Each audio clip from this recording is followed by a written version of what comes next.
Marcelo here. And, Wes. So, hi! It's been so long since we've done Trash Talk. It's been 20 years. Not 20 years. I feel old. That's the next game we're going over. So today, welcome to the Trash Talk E3 2018 sub-arc. I honestly did not think we were going to do an E3 2018 sub-arc because the way I had planned it, we were supposed to crank out all the other actual arcs like last year. That didn't happen. And with all the stuff he's been doing with being busy and stuff, and with me with the Destination Mars, Video Games FTW, so yeah. Anyway, E3, we went again this year. Did a hell of a lot more than we did during E3 2017. Link down below. 2017's E3 was a complete and utter shit show compared to this year. Well, you did year. wait like, what, 3 to 4 hours in line for 6 minutes of Destiny 2? Yeah.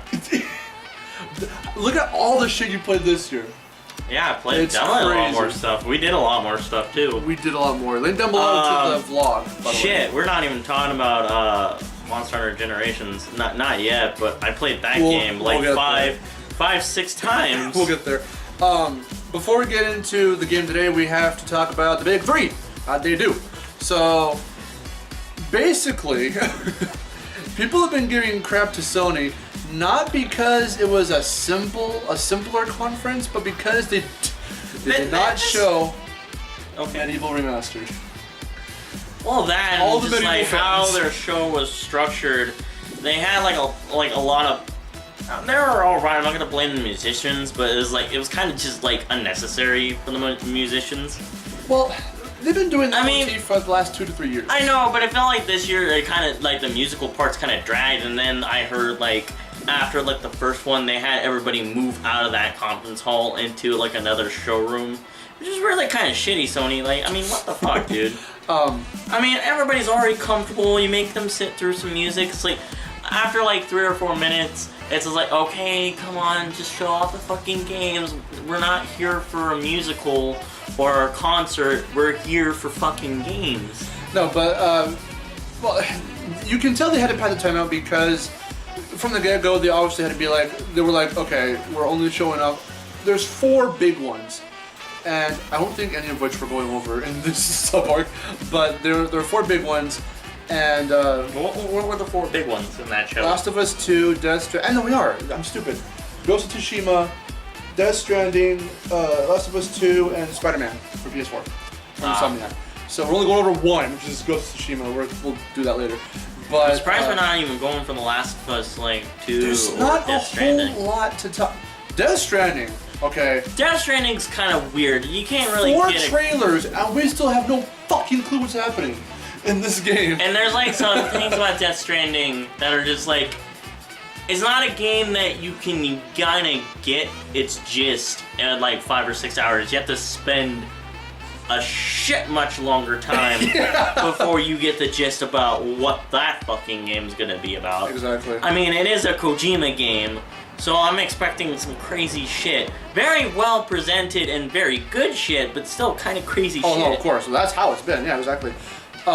So yeah, Sony had like some other little things sprinkled in before and after for the pre-show and all that stuff, and it was mainly those 4 with some like other little things sprinkled in again, but it was mainly on those, and they were less, okay, hi, I'm so-and-so from such, and here's the game, and then they just do a trailer. They were all full-out discussions, so that took some time as well. That was basically the majority of their conference. Xbox, ooh, they surprised the fuck out of everyone because not only did they come game after game after game after game. Xbox has been learning for the past few years. We've been adapting. It's like, okay, you know what? We've been kind of pulling some stupid shit. How about this? we just show them games. That's clearly what they want. No bullshitting, beating around the bush. No slapping their faces. I mean, there's still barely that many exclusives, but from what they've been showing, what they've finally revealed for a lot of people, again, a lot of them, most of them multi-platform, but a lot of them premiered there first, which was a pretty good move on their part, I'm gonna admit, because there were games that people wanted forever, like the one we're going over today. We'll get to that in a minute, DMC5, and then we also got what was it? Elder Scrolls 6. People went fucking apeshit over. That was Bethesda, mind you. But still. Oh yeah, no, like that was crazy. Oh wow, Elder Scrolls 6. Yeah, I know it's just one fucking thing. It's just a pretty little JPEG with a nice title. They have dick to show on that yet, but at least it's confirmed and people lost their minds. I actually kind of have like my own opinions on Bethesda and how they make their games. It's not going to be a popular opinion. So, I think people give Bethesda too much credit. It's a lot of the same stuff. It's just kind of more like they can make pretty good presentable games. Like besides Doom is fucking great.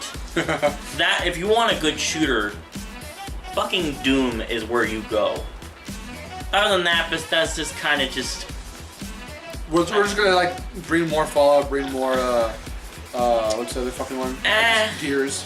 I think it's them. Isn't Gears them? Gears of War? Yeah. No, who's that? That's Epic Games. Fuck. Really? Fuck. Okay. They were, I think, in the Microsoft. They're the ones that also do Fortnite. They were in the Microsoft conference, I think. Because Gears, 5 or so was happening? I guess, but it's just like. Well, you were pretty hyped about Gears 4. I think we talked about that last time, didn't we? I did. I was kind of coming at it more from like, okay, we'll see what they're gonna do with it, and then I played it. It wasn't really that good, so it's just like, it's just Gears should die. So then, like, EA, of course, is always just sports and whatever else, Battlefield, so EA, there's not much to say on that. We've got one game from them, as per the norm. It's been a tradition for the last couple of years. Pretty much. We'll get to that. If you thought that EA was money-grubbing fucking whores, still, this show does not change your mind on that. Yeah. In fact, it kind of more enforces that thought. The fact that EA it seems like it's borderline retarded on how they just go about it. It's like, hey, you know what? We're sorry. We're not gonna do loot boxes anymore. We swear. I know I'm doing this behind my back, but I swear we're not gonna be pulling that shit. But no, there is always one thing that there's one good idea they've had, and we're gonna get into that in a later episode. It seemed like their indie titles are kind of like the only redeeming thing. The EA they make surprisingly pretty cool concepts. They're not making them. They just publish them. They just publish them. But they've got that program, the EA Originals, and we'll talk about that. It's like that one guy in the company is just like, okay, you know, guys, we don't have to just do sports. We're not all money-grubbing assholes. I swear. He's the one guy Jim from R&D is a good guy. He just didn't make the best business decisions. Ubisoft, I didn't watch all of, but it wasn't. From what I heard, it's not too thrilling. No Rayman, no nothing like that. That's crazy. Another Assassin's Creed game. Assassin's Creed Odyssey, all your Mario Odyssey jokes have been acknowledged. I mean, so then we've got, I've heard like things about that game that's already kind of upsetting. It's like a prequel technically, or it's a reboot or something. Yeah, no. Apparently, it breaks the lore of the game. I guess it's just like. But at that point, as an Assassin's Creed fan-ish, you're like... I used to be. I really liked 2. 2 is like my... And I really actually enjoyed Brotherhood 2. But after 3, I kind of just got fatigued of it. It was like, and then I kind of realized, like, you know what? This is kind of boring. After, like, game 15. And it's just kind of continuing to go down their shitter. Yeah. So then we've got Nintendo. Didn't show a whole lot either, but of course their big heavy hitter was Smash Bros. Ultimate. We'll get to that later. We'll get to all this stuff later. Oh my god, that was awesome. But of course... Marcelo, you're assuming that the people that watch this already know that we're going to cover that game. Just due to the immense amount of videos that we made on the previous Smash Bros. That was fucking hilarious. Okay, I think we're not doing that with this one, I swear. I promise you. It would be surprising if we're not gonna do a It would be surprising if we didn't cover Smash Bros. Ultimate, the next one 50 times. I think this is just a staple that we talk. We have a structure that we barely follow. We go into random tangents, and we're gonna be talking about Super Smash Bros. On a daily basis. That was because they had numerous updates. So in our end of arc update videos, we would mention some. And by the end of it, he just looked defeated. That whole fucking sequence of how that game happened. But no, yeah. So that's where I'll gush over that in that episode. But that was Nintendo's thing. Of course, like Sony, people got upset that they didn't show off Metroid Prime 4, the new Yoshi game. Pikmin 4 was talked about like 5 years ago, and or 3 years ago, and there's nothing on that at all. So there's some games So they're still holding out on. that probably means that Pikmin 4 has been in development hell. Probably. Just trying to get off the ground. There's still stuff that they're obviously holding out on, and we don't know when they're going to show that off, so there's that. Then again, Smash Brothers is a huge-ass thing, and they just show that off in a casual Nintendo Direct. So if they ever just show off a casual Nintendo Direct, you can still hope for some big announcements for that stuff as well, just because it wasn't shown at E3. So yeah, if we had to rank them, I would have to say that it has to probably go... Okay. I would say for me being a Nintendo fan, if I had it my way, I would put Nintendo over Xbox, but from the general gamer, I cover all kinds of shit standpoint, I think Microsoft has to, for the first time that we've rated this shit, has to take #1 for just pulling a PlayStation and doing game after game after game after what game. What PlayStation should have done, but I think PlayStation's kind of regressing. Because after like those first 2 shows, they kind of got in like an ego. It's like, hey, you know what? They like us. We can't do any wrong. Well, I don't think it's not so much as that. I think in the degree of, because they have so many games, they had nothing to fear. Not from that kind of sarcasm perspective, but I feel like this year they had to have probably downplayed it a bit, just because there were still the big heavy hitters. So people still went crazy over that. But there wasn't much else besides that to really show. So it just evolved into, here's some 4 games. And some little stuff in between, sort of, kind of. Yeah. Which is why it would have to take #3 in my rating. So in the overall gamer rating, it's Microsoft, Nintendo, Sony. But if I had it my way, because fucking Smash was awesome, it's Nintendo, Microsoft, Sony. I'm gonna have to agree with your first one. The first one? Yeah, just like Microsoft was kind of just on the ball. They still don't really have like exclusives that are enticing to me. That's why I ended up. From the presentation standpoint. That's why I ended up selling my like Xbox One just to my brother Clayton, because he uses it more than I do. So update for anyone who hasn't watched Destination Mark or video games. I now own an Xbox One, so there's that. That's a thing. And I no longer own an Xbox One. I didn't buy his off him. I bought my own. Again, so. like. Yeah, you said you. Yeah. Yeah. So. So that's about it for that. On to the game. Devil May Cry 5. I've got a score to settle with that son of a bitch. Devil May Cry.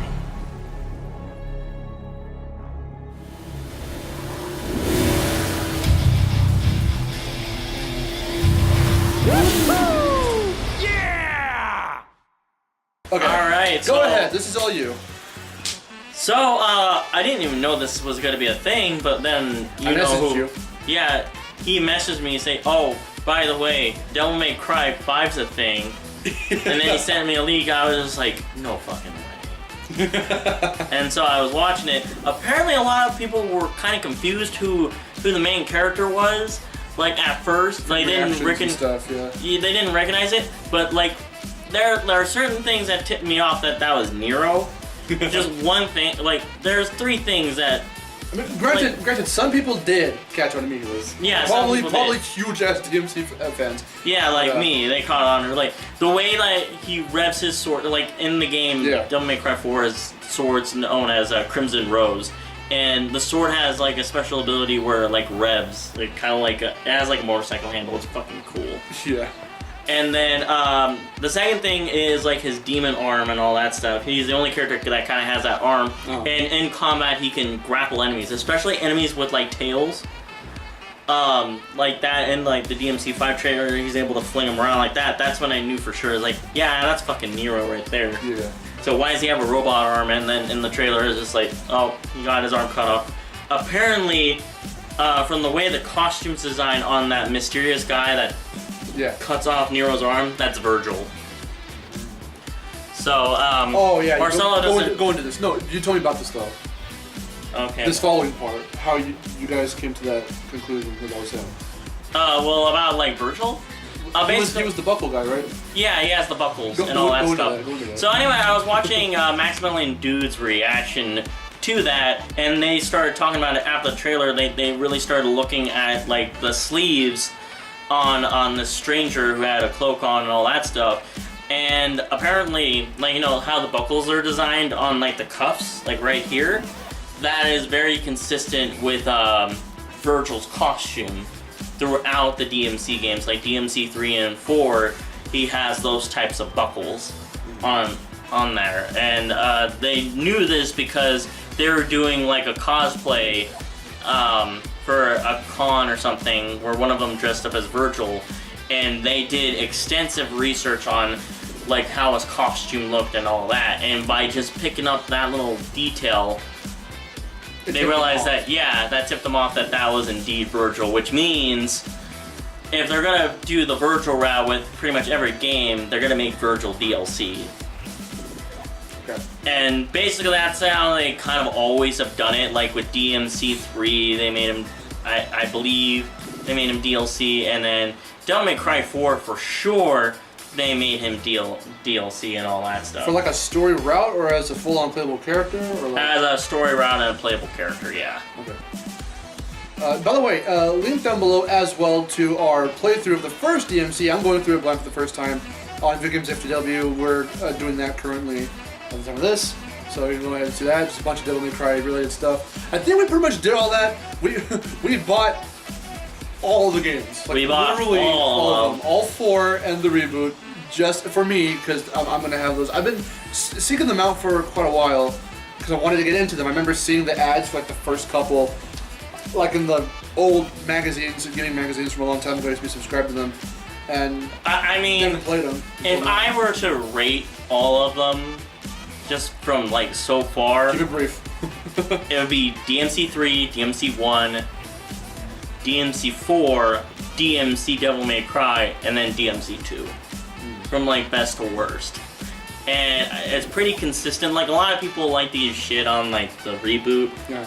Trust me, I like to give some shit on it too. We talked about that a long time ago. We talked about it a long time. My views have kind of changed on it a little bit. It's actually a very decent game. And I kind of got, like, I started watching videos. Is the Skylanders effect hitting you? We were like, I fucking hate this. And literally like, whatever. It's okay. No, it's more like I kind of gain perspective and all that, because like a lot of the character designs and a lot of things that happened with DMC Devil May Cry were actually a result of Capcom itself for trying to make the game a bit more westernized. Yeah. Basically what they did with Monster Hunter World, except not accomplishing that at all. Yeah. Very, very shitty execution.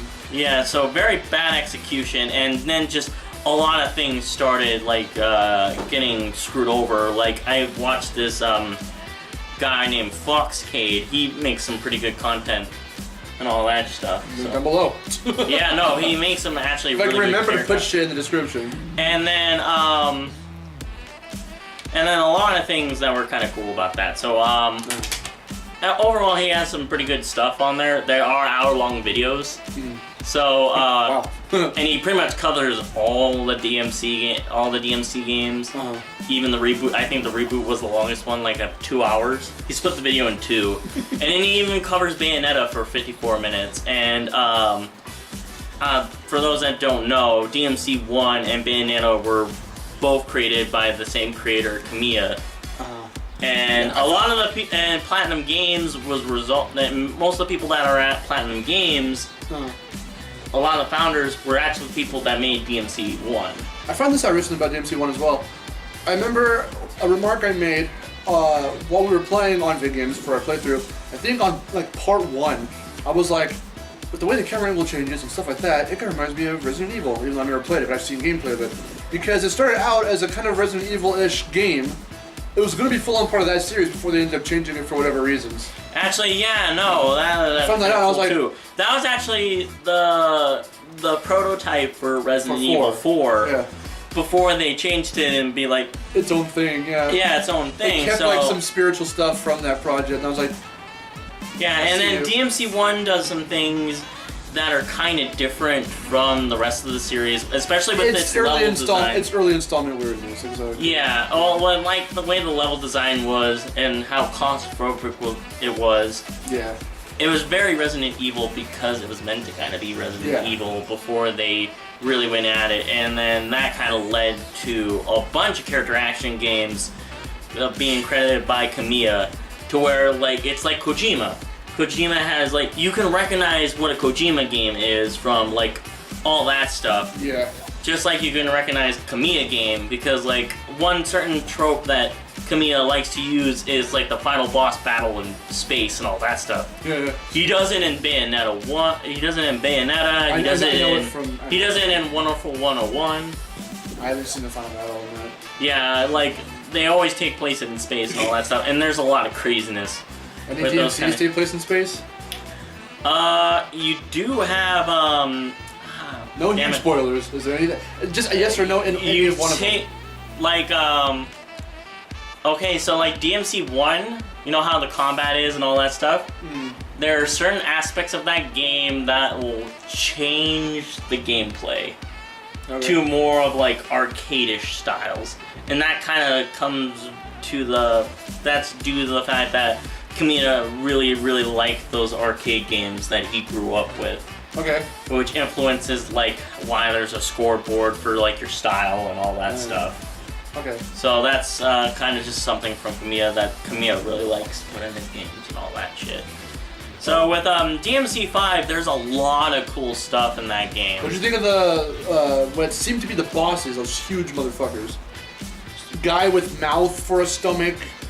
Actually, there is a video that I watched that had like if you look at all the bosses have like an eye motif going on. They have like eyes all around their body. Yeah. And then like you've seen that main guy who has like all like that stuff covering him and all that stuff, and he's just littered with like glowing eyes and all that, and he's the guy that summons like geysers and all that stuff. Yeah. A lot of people are saying some weird, like some pretty cool, but also some very speculative stuff about that. That's very interesting. Like some people are saying that, oh, this is Sparta and all that stuff, and due to the fact that like he has like a 3-eye pattern like that, like Sparta's design. So that would actually be pretty interesting, even though lore-wise, I believe that Sparta died, and which led to a lot of things happening to the DMC characters and all that stuff. So whether that's him or not, I'm not 100% sure. But then again, if Virgil's back from the dead and all that stuff in this game, then anything's really possible. I'm also very highly speculative of why Virgil... Well, no, not why Virgil takes the arm. Like, if you don't know anything, Nero in the game is... it's pretty much in canon that Nero is Virgil's son. Okay. And at the end of DMC 4, I'm spoiling some stuff. I'll probably forget later. Nero gets Virgil's sword, Yamato, in which case he absorbs it into his arm to activate his double trigger. Okay. And all that stuff, which is his demon form and all that stuff. Yeah. And pretty much like the reason probably why like Nero's arm gets cut off is probably because Virgil's like, hey, you asshole, you have my sword, give that shit back. And like Nero's just like, who are you? Ah! God damn it! So that leads to some really cool stuff with his new robot arm, which is really cool. Yeah.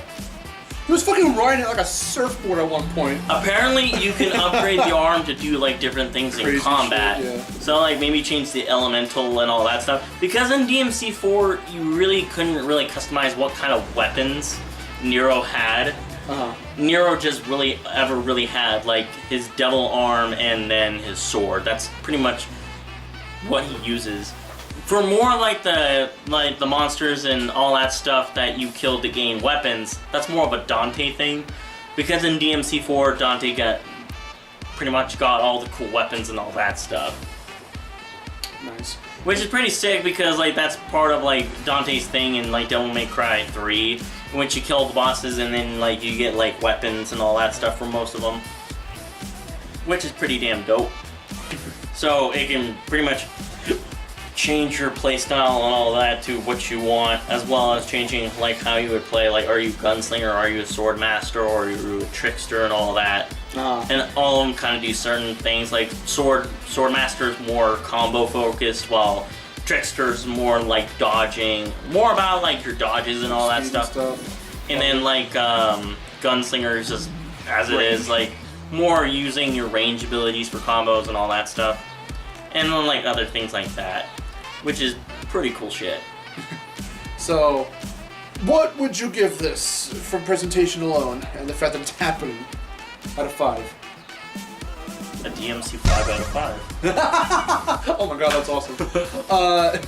So the fact that I'm still getting into this, and I'm still new to it, for presentation alone, seeing that it was happening, because one thing we failed to mention too is that DMC fans who didn't know, like you, not like you who didn't know what was happening and wasn't following it, but fans who happened to follow the way we were following that Crash and Spyro shit, DMC fans found out that they had taken the domain name for the site for Devil May Cry, and that it was being updated and revamped or whatever behind the scenes. And people brought it to light and said, "Oh, is it happening? This is like a week or two before E3," and they're like, "Is it happening? If we're gonna get a reveal?" Oh, yeah, this is weird. Like, why are they doing this?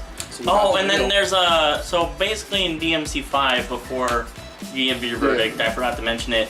There's gonna be 3 playable characters. So there's gonna be Nero, which obviously is probably gonna be the character that you spend the most time with, along with Dante. They're pretty much following like the DMC 4 route, where you mostly play as Nero. But then, like, you know, you switch between Dante, and then they have a 3rd character, and this 3rd character's named V. And he has a very weird design. I don't really know if he's related to Dante or Nero in any way. I want to know a little bit more about him. But apparently he's like a new character for the series, which is really cool. And since if it's taking place in DMC after DMC 2, I do want to kind of see a little bit more of the DMC 2 characters, like Lucille, which she's one of the DMC girls and all that stuff. Okay. You don't really see her after DMC 2, but it'd be really cool to kind of flesh out that character a little bit more if she does come back.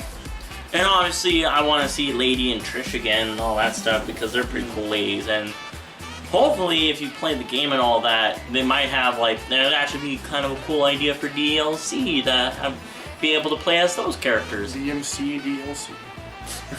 As long as it's a reasonable price, because I already know that Virgil's gonna be DLC ex post facto, because that's how Virgil's always handled. It's like, he's a cool character. What if they throw you for a loop and he's like got his own thing early on? Maybe that'd be weird. Like, you get to play the sequence where you cut off Nero's arm and all that shit before you get to play as Nero. That'd be dope.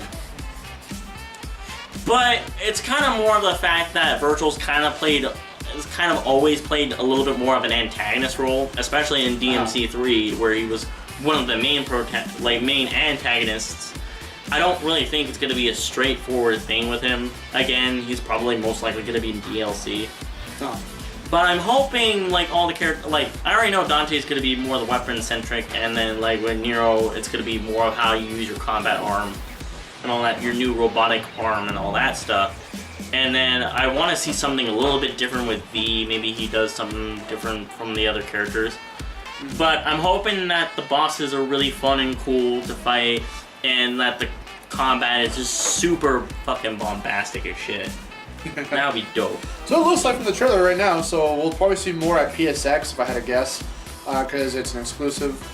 Yeah, for me, just barely getting into it. Let's see how far down the rabbit hole I go with the series, and when this one comes out, maybe I'll give it a look. So solid 4 out of 5 for me. It looks awesome. So that's about it. I was gonna say tune in next time. That's video games. Oh my god, we've been doing that for so long. Check back later for I don't know when. Tomorrow, sometime, we're gonna have the next episode up. I'm Marcelo.